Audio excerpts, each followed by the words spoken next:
Because the rational mind is the mind that tries to manage things. It's the tip of the iceberg. You're only using about 8% of your mental function at any given time.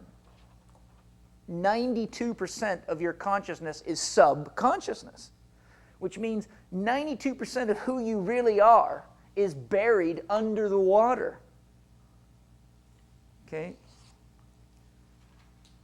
So part of meditation and part of Tai Chi and Qigong and all the cultivating sciences, yoga is to purify your being to the point that you can actually come face to face with the ego and decide what parts of it you want to keep.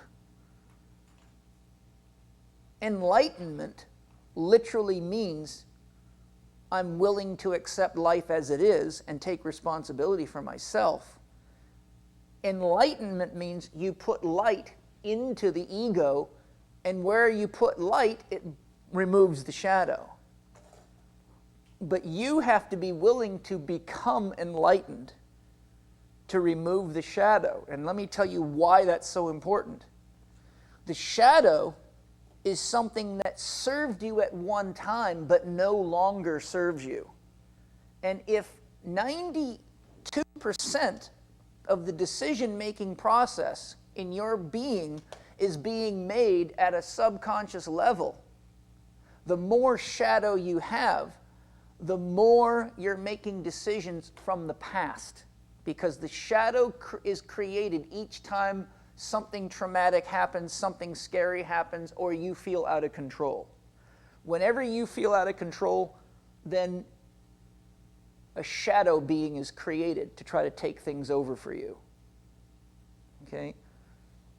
And if the shadow isn't educated that it is no longer needed, it keeps trying to control. And remember, the shadow is a protective mechanism, so it always sees life through your divorce, through your car accident, through your childhood abuses.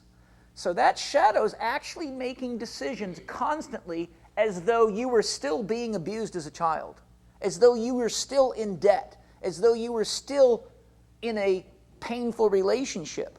So you can meet the woman of your dreams, but if your shadow from 2 girlfriends ago is still making decisions like, if she's got a vagina, she's trouble. Wherever there's sex, there's pain. No matter how good it feels, just remember, she's going to want your credit card, right? So you see, this is how the shadow works. So the woman of your dreams is looking at you after 2 years in a relationship, and she says, how come every time we have sex, you go cold on me? You go emotionally dead. You get all excited, we make love, and then 10 minutes later, it's like you're sleeping with your back to me, right? But see, the other person who doesn't have a shadow being in that area will feel your shadow come out, but not understand it.